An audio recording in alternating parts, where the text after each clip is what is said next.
What in the holy hell?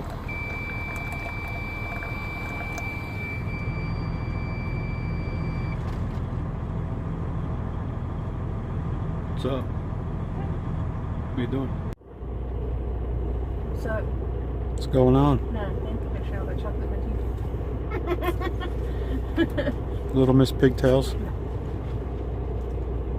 Or is that braided pigtails? Braided pigtails. Oh. Is that gonna make your hair all curly? Maybe. You did such a good job. I know. Considering I don't do anything but brush my hair usually. Yeah. Good times. So we're just starting out. Yeah. Here just outside of Indianapolis. It's like 1 p.m. Yeah, we slept late, stayed up late watching TV. We're in no rush.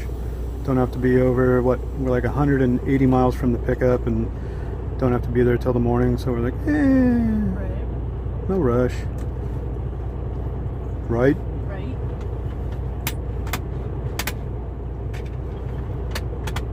So this is her little prep before she drives because she hasn't driven in a while. Waiting for this truck and then I'll go. Yeah. And another truck. Oh, Landstar truck coming around. What? Landstar, whoop-de-whoop. Good times. Yeah. So we're gonna head on out. Head on out.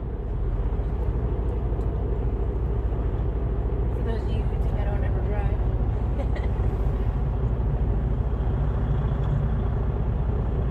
That's a female Landstar, it looks like. What the hell is going on? Oh, he's wanting to. This guy's wanting to flip a biznitch. Let's see what he does. Let's see how he does it. I don't get it. There's plenty of spots available here right now. The place is empty. I gotta have that spot. So we're just gonna flip around through the fuel islands and get out of here right now. Yeah.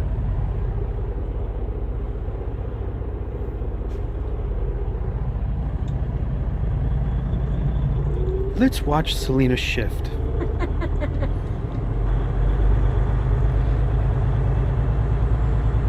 And of course, you've learned to just float your gears, right? Yeah.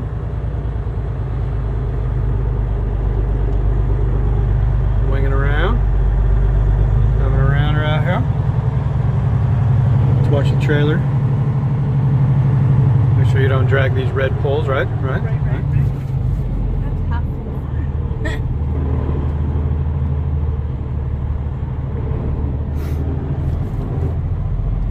There you go.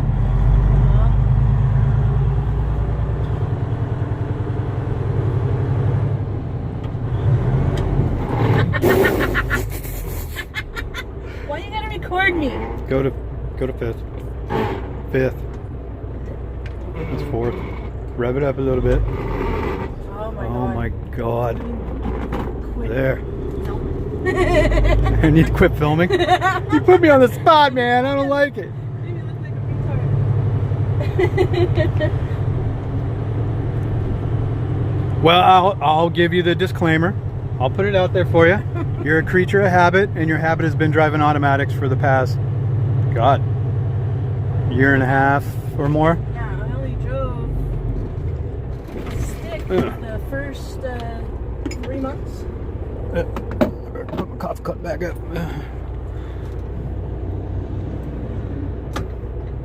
It's riding a bike, man. Riding a bike. Let's see how she does. Are you in high? No, you're in low. Where are you at? You just in Third? Alright.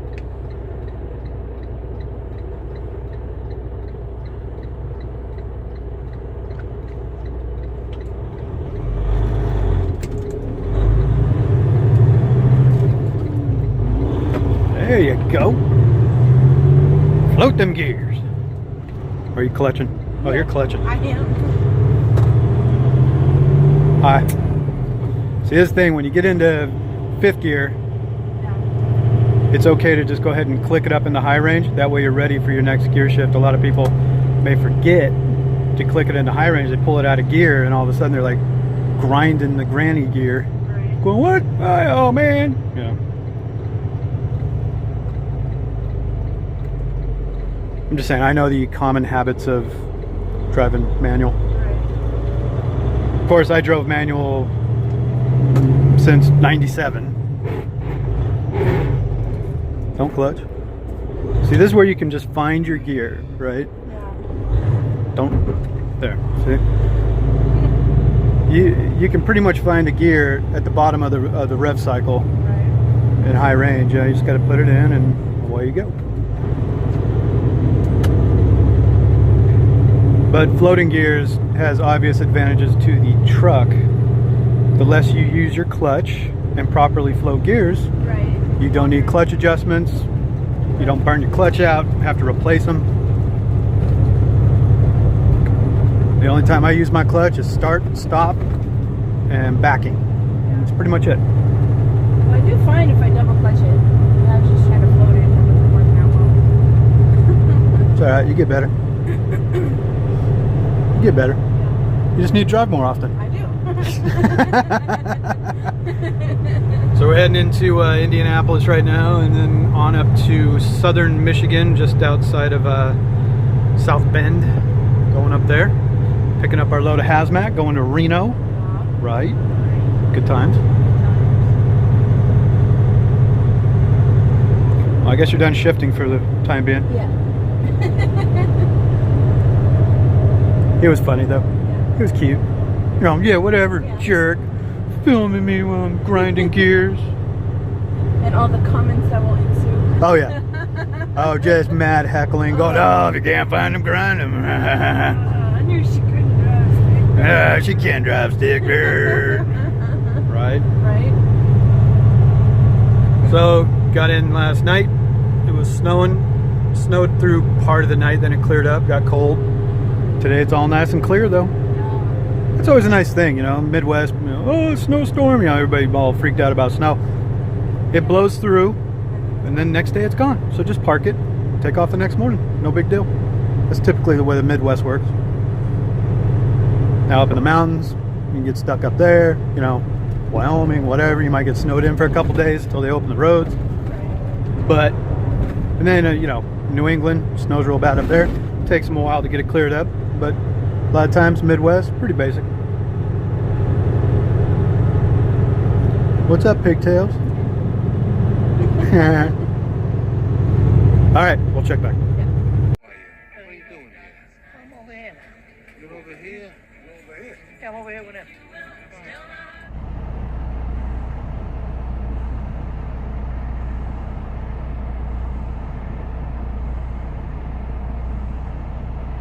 Hey!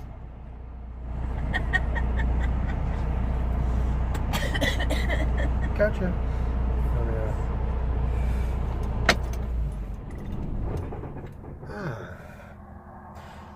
So we are in Coldwater, Michigan. Sure. It's 6:30 in the morning, roughly, somewhere. I don't know. 6:53. Oh, 6:53 now. We've been sitting in the dock for a minute. Just put it in the hole. Yeah. It's in the hole. It's in the hole.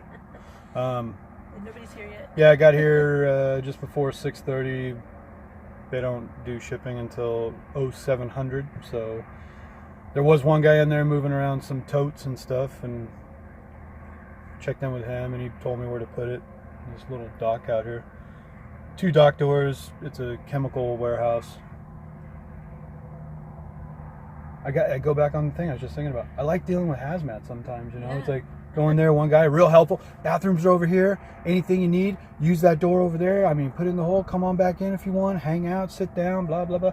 When did you ever hear that at a Walmart? Yeah, never. You know, Like, all these yokels going into Walmart and do this, do that. You do this, we'll kick you out. You know, it's like whatever. yeah, hazmat is really.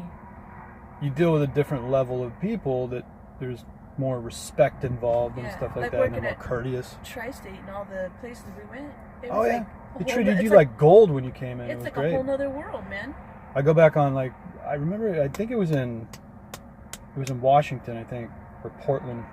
We went to some grocery warehouse. Remember, we walked in, we waited in line with a few other people and whatever, and we had weather, I think, and we ended up running a little bit behind. But we're talking like an hour or two. We called dispatch, did everything, you know, all that kind of stuff. Still walked in, and this old haggard broad, she was sitting behind the counter there, some receiving chick, you know, but she was old and busted. And oh, is that the one that threw the paperwork? Threw the paperwork at me. As soon as I walked up, hi, we called ahead, blah, blah, blah. And she just looked at the thing and looked at the appointment time and whatever. Go, yeah, we had weather, you know, wherever, and we had to hold up for a little bit, so we're running a little bit behind. But we did call ahead, and everybody said that was fine, you know, that we checked in or whatever. And she's all, you're late. And she's shaking her head and everything. And this is the grocery warehouses and stuff that we have to deal with all the time, you know. And she's like sitting there shaking her head and just pissed and everything and writing down whatever. She took the paperwork and literally just threw it out at me. And I was just about rolled it up and smacked her like a dog in the face. I was like, you know, I was so mad that when people just treat you like that because they're sitting behind the counter. And most dudes, I mean, I'll make a personal observation. Most time it's been women sitting behind the glass that they're like, I'll screw up your whole day if you don't do what I want. And all, you know, they get all just shitty with you like that. And I had another one. It was Martin Brower down in the Houston area. It was like a warehouse where they take in the stuff for McDonald's. I took them like 40,000 pounds of ketchup packets one time. And I was in there, and I just happened to go in. They call you when you're done or something like that so you can come back in and get your paperwork. Well, I had my phone on me, and I walked back in there, and they had vending machines. I was just getting a soda. And I was in their hallway there just getting a soda. And my phone rang while I was getting a soda. And I turned right around, and I'm like, oh. And I just walked right to the window. And she's all, you don't have to just hang out in here waiting. We'll call you. I go, oh, you just called. And she's all, don't get an attitude with me. And I'm all, well, then, she had all her henchmen, the dock dudes. Right. All these dudes sitting in the office stuff. They all turn around in their chairs and are looking at me like I'm giving her attitude. I'm like, what the hell's wrong with you people, man? I was like, my phone just rang. You called me to come in here and get my paperwork. And she's like, eh. And she's like throwing the paperwork at me too. And I'm like, ugh. And then, why do truck drivers quit? Because they don't like dealing with all this garbage sometimes. You know, it's like they don't, the level of, the lack of courtesy or disrespect that drivers get from a lot of these places too. It's like, I don't want to deal with you people. So. Yeah, there's no reason to act like that. No. It's just chicks on their rag. I don't know. Like I said, most dudes are pretty cool with each other. And a lot of women. That's why I don't... A lot of women get real shitty with it just because they can. I never worked in the office thing with women. It's always office people. They just... can't deal with women's crap, you know? The whole little catty circle crap that they do. We're going to go hang around the water cooler and we're just going to talk about Vicky. Yeah. Right? Right. Yeah. So I'll show you this real quick though. This little dock area. It's dark out here. The sun's not up yet. There's no overhead lights out here or anything. I couldn't even see this dock. I had to do like 9 pull-ups just to get it right. Because there's like a little, it's a narrow 2-lane dock out in a cul-de-sac right here, and there's a fire hydrant in the grass right on the edge of the concrete. And I'm like, I hope I don't hit that, because you couldn't see anything out here. She was almost going to get out and spotlight me. Yeah, I was. I was going to get out with the flashlight. Here, I'll show you real quick though. I'll turn this around. All right. So here's the truck. You can see we're in this little dock area, but it's a little, I mean, you can see out here, we're in this little narrow dock. It's got 2 docks, no big deal, right? There's a fire hydrant right here. And out here in the dark, I was winging around trying to get to it, and I'm like, God dang, man, I hope I don't hit that thing. Because, you know, we got a little cockeyed out here in the cul-de-sac and stuff. So no big deal, you know. I've had far worse, but it's just funny. And then, you know, average little dock area though. I should have had Chica filming me backing up, because I had to, like, I'm out here just stabbing a needle in the dark, you know, trying to get back in this hole because I couldn't see nothing. You can see, got it in there, pulled up like a glove. Yeah, so we're in the hole. It's in the hole. I guess I should be a pal in whatever kind of little wood chalk this is. Now I'll show you something too. A lot of people take chalks when they put them in their tires and they kick them all the way in there, you know, and they jam them in. But then when you're in the dock like this and the forklift starts hitting the trailer, it'll actually scoot your tires a little bit forward. You can't get that chalk out afterwards. So what I do is I fulfill the requirements of chalking. Look at that. Always leave like an inch or two. That way you can stand to get a little movement in your tire and you don't wedge that chalk up underneath your tire. Then you can't get out of here. You know, you got to run over the chalk, and that little wood chunk, I'd probably break it into 100 pieces because I'll be, you know, around about 80,000 pounds when we come out here. So food for thought, rookies. Don't wedge your chocks totally under your tire. Leave a little space. So yep, got my load bars back on there. Everything's cool. All right. Yeah, just dock area, fire plug over there. Yeah, no biggie. Right. So it's fire plug, all that stuff. Fun. Sure. It was just so dark out here you couldn't see it. Sucked. So we're gonna get loaded up here in a few. Totes. Totes my goats. Totes my goats. 40,000 pounds of Chemicals. oxidizer chemical, something. Fun stuff. It is. So we'll get it loaded up, and maybe I'll give you a little shot of that. If you're good, I'll give you a shot of that. If you kids calm down and don't be with your shenanigans and tomfoolery, I'll Tomfoolery. Oh my god. Alright. Alright. So we are all loaded up. You see, strapped up. I'm playing it safe on securement. This is when you get hazmat. Securement's a big deal.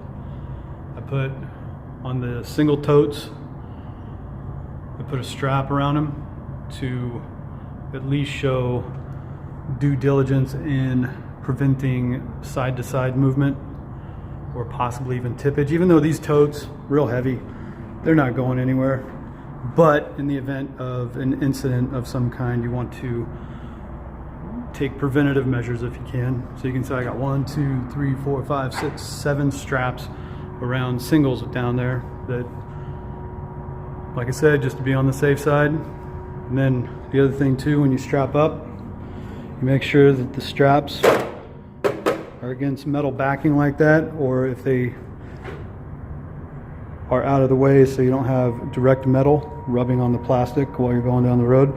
There's one up there that is semi-exposed towards the plastic, but I think it'll be all right. But the way the strap worked and the way the tote was positioned, you just couldn't get the ratchet in a good spot. So you can see here, good to go. It's organic peroxide, so not a big deal. You can see it has a subclass of corrosive, but we only have the placard for the one.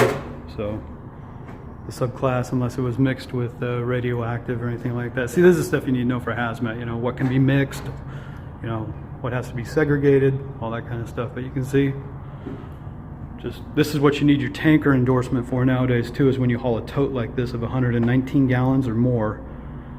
A truckload of this, even though it's not just a huge tanker, you got to have a tanker endorsement to haul this stuff now. That's been going on for about 3 or 4 years now, I think. Used to be you could just haul all these without a tanker endorsement, but they changed it. So this is a hazmat load of totes with securement. 2 straps on the back, singles all up there. Good to go. 40,000 pounds of corrosive organic peroxide. That's your hazmat lesson for today. All right, figure I show you the placarding real quick. The front of the trailer doesn't have a placard holder, so I had to use a sticky. And then something I like to do, because the sticky placards can start to peel off, I got the glass cleaner out, some paper towels, wiped all that down, cleaned it off. stuck it on there. Then I took my clear box tape and I just decorated it with tape. That usually helps. Now some of the tape on the fringes will start peeling off. You can already see a couple pieces because it's cold out too. It doesn't stick that great. Also too, I made sure to grab extra placards from the shipper. They always will give you extra placards as long as I have them. So you can see here though, when you put a sticky, this is just one of the flimsy sticky placards. I didn't tear the back off of it, of course. I just slid it down in the holder. But then to hold it on here, because these edges, going down the road, the wind can actually get underneath them, and this is just a loose placard. It can actually get popped out. So you can lose a placard going down the road. Typically, I found the best method for holding placards in is a couple pieces of tape right across these bars here. It touches the placard. Also, it's adhered to the bar and the wall of the trailer. So you usually find that the placard will not come out under these circumstances unless you get into a tornado. Then you're kind of screwed anyways, I guess. You can see I did that all the way around the trailer. This is just me. I put my 2 big old locks on everything. This load doesn't even have a seal, so you make sure to lock it up. But you can see I put the tape on these two. The back, it usually doesn't get hit too bad, but still. Just covering bases. Same thing with this one. So you can already see this tape has gotten a little bit loose already. Just because it's cold out here too, it's hard for the adhesive of the tape to stick to some of this stuff, but it is sticking to the placard okay, so we're solid on that. We'll get down the road a few miles and recheck it, see if I need to put more tape on it. But this is a good way to placard just your sticky back placards in a holder like that, using a little bit of box tape. That's legal. Don't use duct tape, of course, but that's how you do it. So we are loaded. Gonna get out of here. There you go. Now all we gotta do is send in a quick email to the broker. We got the load, and that's it. We don't have to do anything else. We're good. So we're out.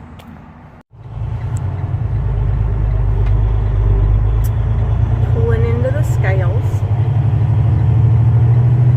See if this beast is legal, eh? Yeah, it should be fine.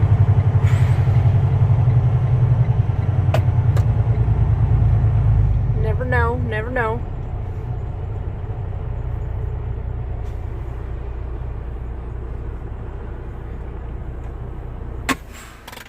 Yeah, you can feel the totes. Yeah. Giving a little push back and forth. I wonder if we should try that CatScale app sometime. Seen Yeah, that? a lot of people use it. I haven't bothered with it, but Yeah.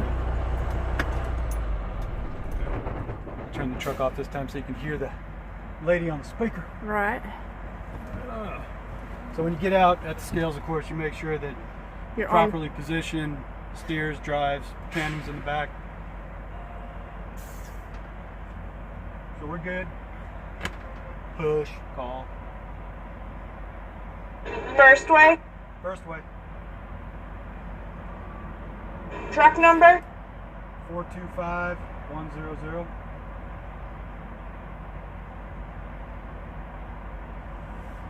you're all set. Thank you. So, when you get scaled, they ask for the truck number. They may ask you for the trailer number, stuff like that. And different scales are, or different truck stops are different too. They might ask you for your plate numbers and everything. But when I go in, I'll give them the truck number, trailer number, Landstar. Typically that's enough. And that's about it. I guess as soon as I get the scale ticket, we'll take a look at it. Alright. Yeah. Alright. So we got our scale ticket. If you can read this with my bloody knuckles. So the scale's okay. You know, we came in at 74.5, 31 and 31, 11, 8, 20. The only thing about this scale ticket could be when we get fuel. Got to watch that number a little bit. It doesn't go too high because, you know, fuel's 8 pounds a gallon. We got dual 150s. If we were to load up 300 gallons of fuel, top it off, because right now we probably got about 100 gallons in there. That could play with that weight a little bit if it, you know, depending on how much weight. I still haven't figured out these fuel tanks because, you know, we've only fueled up a few times, so as I get more familiar with how the weight dispersion of the fuel on this thing, it would probably go mostly on the drives, but as you can see though, there you go. Yeah. Pretty easy. You know, as long as you're not over 34 here and your gross weights are good. The 11820, our front axle is rated for 13.2, and a single axle in most states is 20,000. You know, they don't give you too much grief about that. Typically your rundown is 12,000, 34 and 34 for 80,000 pounds, but you know, you can have some variance in there as long as your gross weight isn't over. 34 and 34 though is key.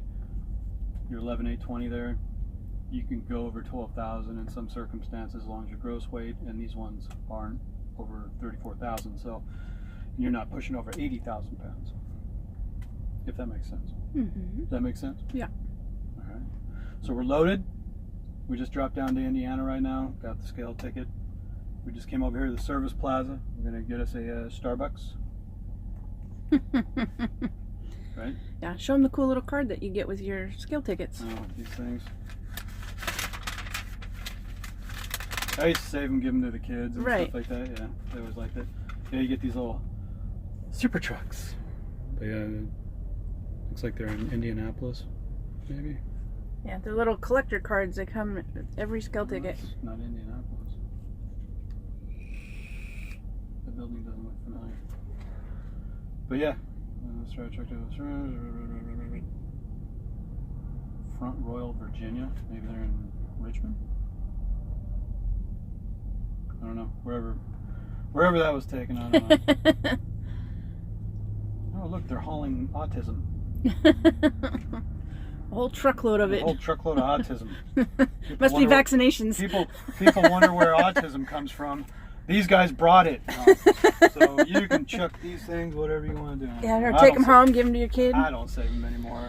Whatever. So anyway, yeah, that's basically it. Once you get loaded, you want to get to the nearest scale you can find. Cat scale, whatever. Certified scale at a truck stop that you can find in the area, and get scaled before you go too far. Because if you saw in the video the way these totes were lined up, if I was actually overweight somewhere and I couldn't do anything with it, usually the drives are the biggest problem. Right. You want to make sure to load it where you can mess with the tandems. the tandems in the back so you can even out the weight. Because if you load too much on the nose and it's a lot, then you just can't do anything with it. And so yeah, you don't want to get too far away because you might have to go back and get the load reworked. Might have to go back. And the other thing too, when he was loading these up, I figured it wasn't going to be that big deal. 40,000 pounds, you could play with it. Once we got down there and scaled it, I knew we'd be okay, even if I had to slide the tandems or anything like that. But if it was overweight and I couldn't do anything with it, I'd have to go back. And on the way there was the port of entry for Michigan. So it was like, you know, but it all worked out. Weights are good. So I guess that's about it on that part. Sure. So we're going to go get some Starbucks. We're loaded. Right? Right. Going to Reno, baby. And then Reno to Louisville, right? Right. So this is our $6,600 load. So we should pocket some pretty good cash this week. Sweet. Yeah, finally. Yeah. Finally. So all right, from Indiana, going to Reno. Right. Right? Right. Out. Keep her between the ditches. What's What's with these